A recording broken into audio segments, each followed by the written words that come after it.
Margaret Chambers had lived in the same row house on Ashford Lane for 42 years. She'd raised 2 children there, buried a husband 3 winters past, and learned the particular loneliness that comes with too many empty rooms and too much silence. The December snow had started early that year, blanketing the neighborhood in white, that muffled sound, and made the evenings feel even quieter than usual. It was from her kitchen window, washing her supper dishes on a Tuesday evening, that Margaret first noticed the tracks. Fresh paw prints in the newly fallen snow, leading from the alley behind the houses directly to number 47, the home where 7-year-old Emma lived with her mother. Margaret had observed the pair since they'd moved in last spring. The mother, Sarah, worked night shifts at Royal Bolton Hospital, leaving each evening at 6 in her nurse's uniform, her car crunching over gravel as she backed out of the small drive. Emma would wave from the window sometimes, a small pale face behind glass, always alone. The tracks were large, definitely canine, and they appeared with such regularity that Margaret began to anticipate them. Each evening as darkness settled over the neighborhood and Christmas lights began twinkling on surrounding houses, those prints would materialize in the fresh snow. They led to Sarah's back garden, disappeared near the door, and by morning, a returning set of prints would lead back toward the alley. Margaret told herself it was none of her business. Perhaps Sarah had gotten Emma a dog for company during those long evening hours. But something nagged at her. She'd never seen a dog during daylight, never heard barking, never noticed Sarah walking an animal or buying dog food at the corner shop. On the Thursday before Christmas, Margaret decided to watch more carefully. She made herself a cup of tea and settled into the chair by her kitchen window, just as the December sun was setting, painting the snow in shades of pink and gold. Right on schedule, Sarah emerged from her house, breath clouding in the frigid air, and drove away toward her shift. Margaret waited, watching Emma's house. The lights were on downstairs, a pale yellow glow that seemed inadequate against the gathering dark. At 7:30, those lights went out. Margaret frowned. 7:30 seemed terribly early for a child to go to bed, even in winter. She was about to turn away when movement caught her eye. A shape emerged from the alley, large, 4-legged, moving with purpose through the snow. Margaret leaned closer to the window, her breath fogging the glass. A dog, no, not just a dog, a German shepherd, massive and dark-coated, with snow clinging to its fur. The animal moved with surprising stealth for its size, crossing the garden to Emma's back door. It nosed at something, and to Margaret's astonishment, the door opened. The shepherd slipped inside, and the door swung shut behind it.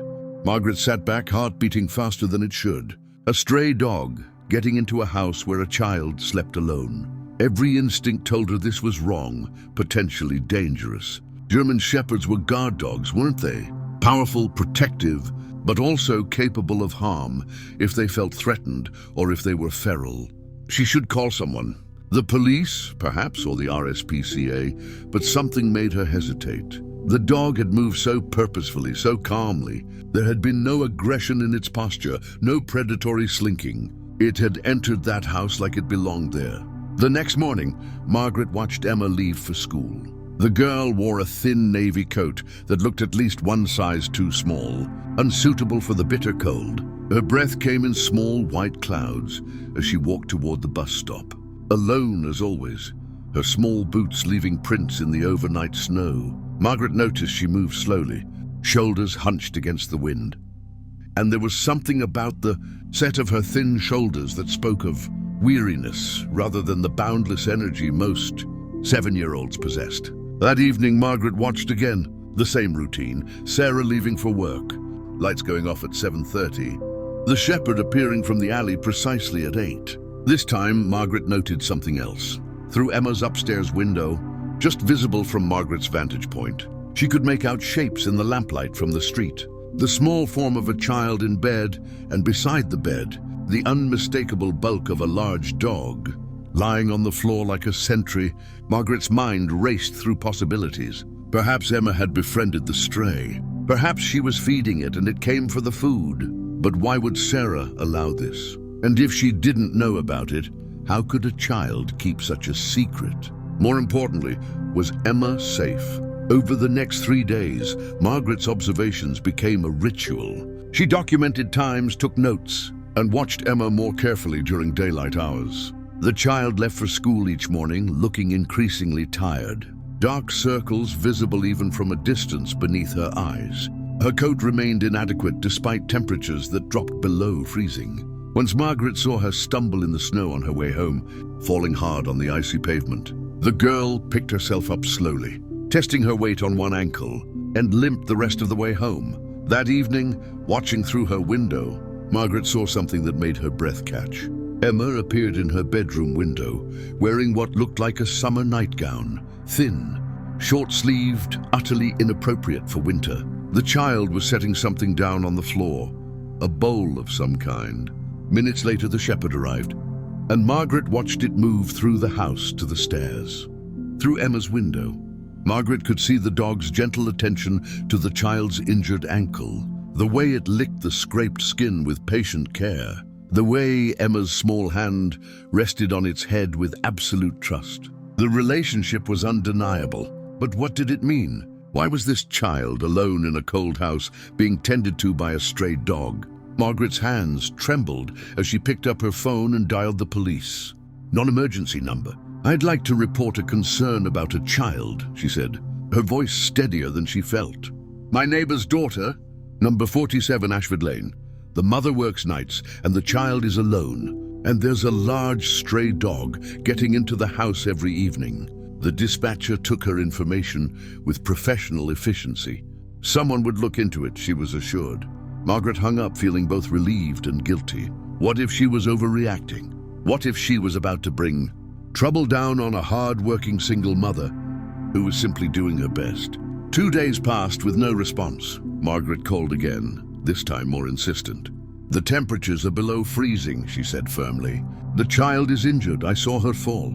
She's alone every night, and this animal, however gentle it might seem, is still a stray. Someone needs to check on her welfare." This time, the dispatcher's tone changed. An officer would visit soon. Christmas Eve afternoon arrived with fresh snow and the smell of wood, smoke from neighboring chimneys. Margaret had just finished hanging her modest decorations, a small tree in the window, lights that she'd put up more from habit than enthusiasm.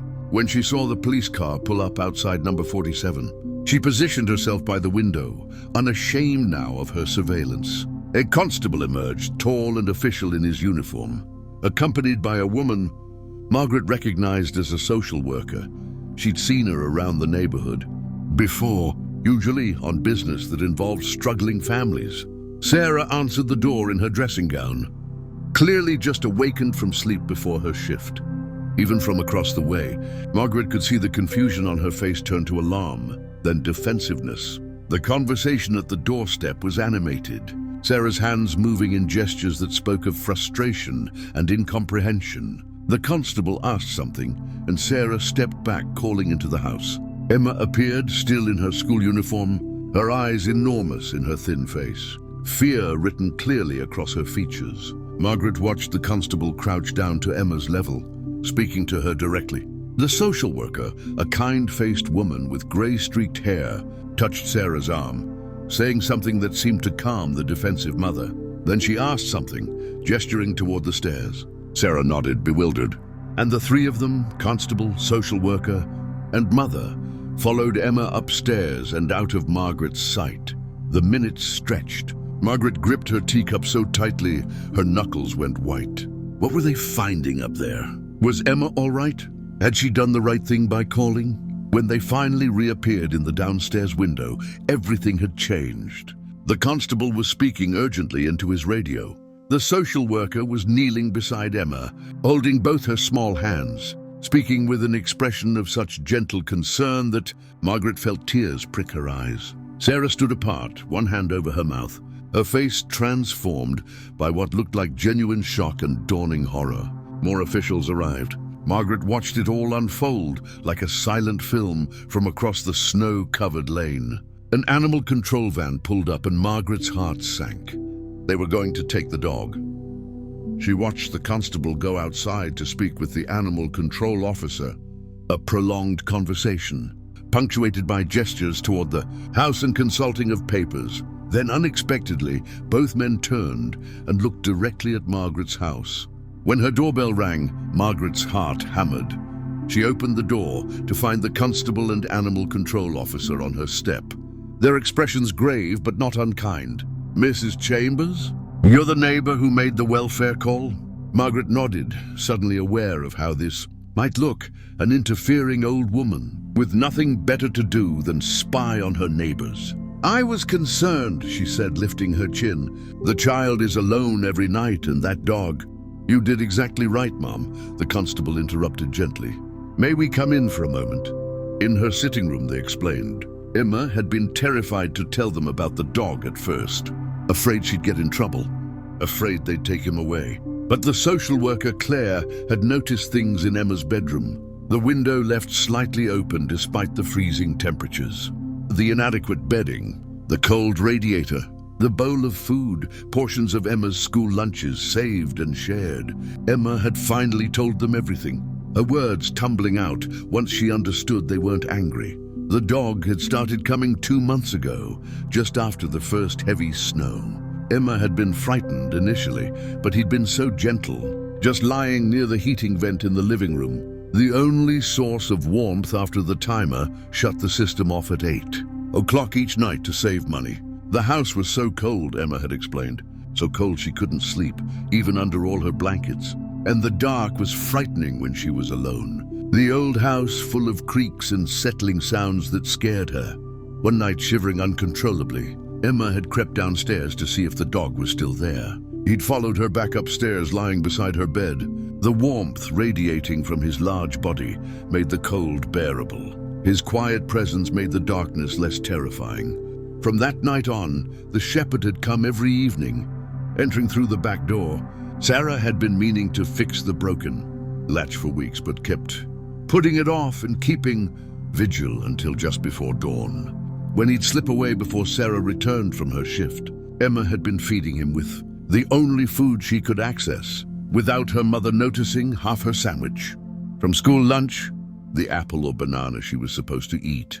She'd named him Guard, though she'd never spoken the name aloud to anyone until today. The mother genuinely didn't know, the constable explained to Margaret. She works 12-hour shifts, sleeps during the day. She'd been struggling financially since her divorce. Took on the extra hours to make ends meet. She knew money was tight, knew she was gone a lot. But she had no idea how cold the house got at night. Didn't realize the heating timer was set so early. Didn't know the back door lock was broken. He paused. She's not a bad mother, Mrs. Chambers, just overwhelmed and making poor choices without realizing the impact on her daughter. What will happen to Emma? Margaret asked, her voice tight with concern. She'll be placed temporarily with family services tonight while we sort things. The house needs to be made safe, heating fixed, door repaired, proper supervision arranged for the evening hours. Sarah's agreed to everything, quite devastated actually, once she understood what her daughter had been enduring. "And the dog?" Margaret's voice was barely a whisper. The constable exchanged a glance with the animal control officer, who spoke for the first time. "He's not aggressive, Mrs. Chambers, quite the opposite. When we approached him, he positioned himself between us and the child. But there was no growling, no threat, just protection. When Emma told him it was all right, he calmed immediately. He's likely an abandoned breeding dog, or a working dog that got too old to be useful. The vet estimated 6 or 7 years old, noted old scars that suggest a hard life. But his temperament is remarkably gentle." The animal control officer hesitated. "Normal protocol is the shelter, but it's Christmas Eve. We're at capacity, and honestly, a dog this size and age, this close to the holidays—" He didn't finish the sentence. He didn't need to. Margaret surprised herself with her next words. "Could I take him? Temporarily, I mean, or permanently if that's allowed?" Both men looked at her with expressions of relief. "He'd need a vet check, proper vaccinations, licensing," the animal control officer said. "But if you're genuinely willing, Mrs. Chambers, and given what he's done for that child, I think we could arrange it." That's how Margaret found herself on Christmas morning, sitting in her living room with a German shepherd lying by her fireplace. He'd been bathed, checked by the emergency vet, vaccinated, and fed properly for the first time in what was probably months. His coat, clean and brushed, showed the scars the vet had mentioned, marks of a hard life before. Emma, but his dark eyes held intelligence and a calm watchfulness that spoke of strength tempered by gentleness. The vet had confirmed the animal control officer's assessment, likely 6 or 7 years old, possibly abandoned after being used for breeding or security work. His protective instinct is strong, the vet had explained, but it's protective, not aggressive. He's a guardian by nature. When he found that child in need, he simply did what he was born to do. Margaret had learned more about Emma's situation through Claire, the social worker, who stopped by on Christmas morning with updates. Sarah had been cooperative, even grateful for the intervention. The truth had devastated her. Working such long hours, she'd convinced herself that financial provision was enough, that Emma understood why Mummy had to work so much. She hadn't realized how isolated and frightened her daughter had become, how the house grew so cold in the evenings. Our 7-year-old child experienced those long, dark winter nights completely alone.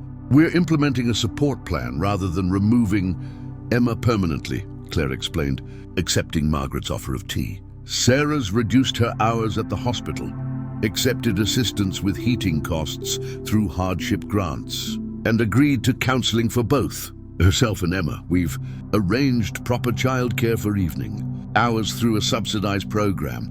The house has been made safe, door fixed, heating repaired. Emma went home this morning. Claire paused, her kind eyes meeting Margaret's. But there's been a request from Emma. She'd like to visit Guard, if that's possible. Margaret felt warmth spread through her chest. Of course, anytime. That first visit happened on a snowy afternoon, 3 days after Christmas.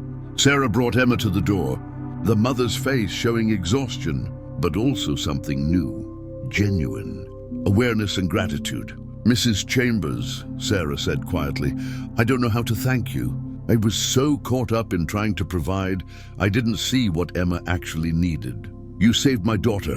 You and, she glanced down at the shepherd, who had appeared at Margaret's side, and Guard. Emma knelt immediately, burying her face in the dog's fur, her thin arms wrapping around his neck. Guard's tail wagged slowly, his dark eyes soft, his large head lowering to rest against the child's shoulder. Margaret watched the reunion, understanding something fundamental about the mysterious ways that need and protection find each other. This dog, this rejected and abandoned creature with the scarred past and uncertain future, had recognized a child in distress and responded with the only thing he had to offer: his presence, his warmth, his steadfast protection. He can't come home with us, Sarah explained to Emma gently. Our landlord doesn't allow pets, sweetheart. But Mrs. Chambers has very kindly agreed to keep him, and you can visit whenever you'd like. Emma looked up at Margaret with solemn eyes. Will you take good care of him? Margaret felt tears prick her eyes, touched by the child's earnestness, by the fierce protectiveness in such a small voice. I promise, Emma, and you can visit as often as your mum allows. Perhaps after school some days? I could use the company, and I think Guard would like that very much. Could I? Emma turned to her mother with such hope that Sarah's own eyes filled. Of course, love. We'll work out a schedule.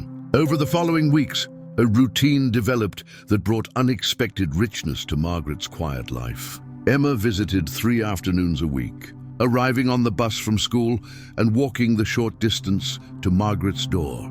She'd do her homework at the kitchen table while Guard lay at her feet, occasionally lifting his head when Emma's hand would absently reach down to stroke his fur.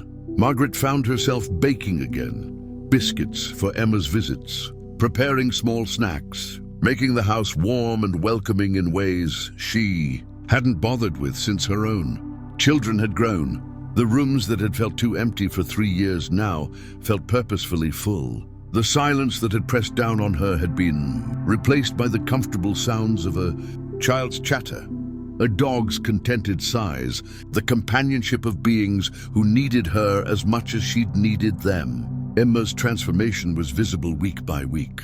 Color returned to her cheeks. The shadows under her eyes faded.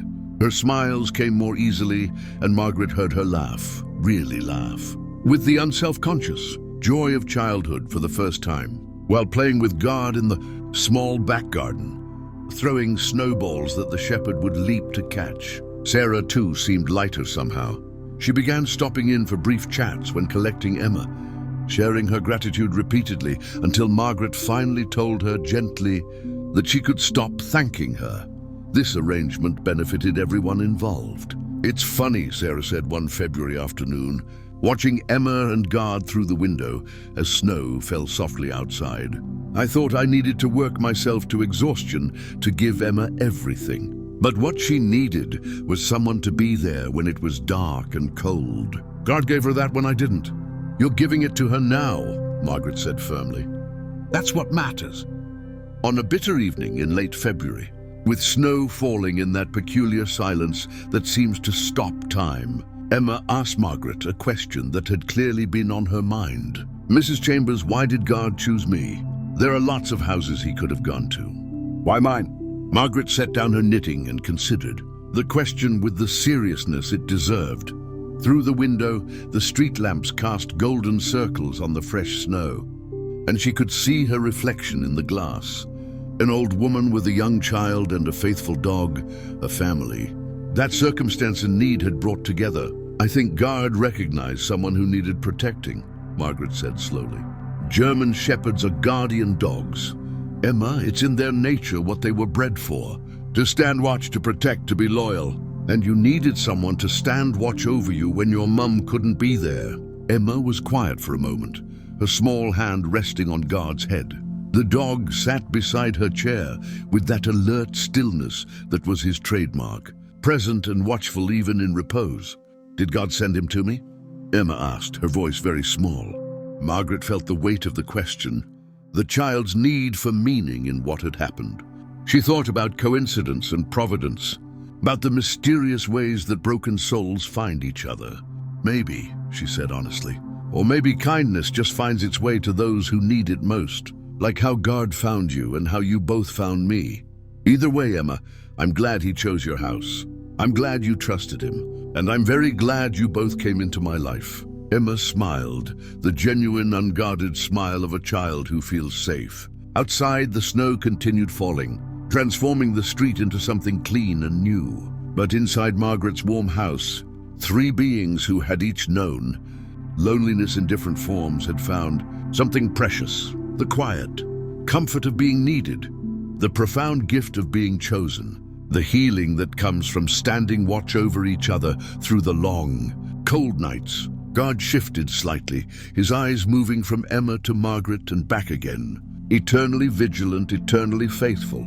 A guardian whose greatest purpose had been found in the smallest of those who needed him most. And in that moment, Margaret understood what the story of this child and this dog had really taught her: that love arrives in unexpected forms, that protection is sometimes offered by the most unlikely protectors, and that paying attention, truly seeing those around us, might be one of the most important acts of compassion we can offer in this world. The snow fell, the fire crackled, and three souls who had been lost in different ways rested together, in warmth and safety, bound by the invisible threads of need met with loyalty, loneliness answered with companionship, and the simple, profound act of showing up when it mattered most.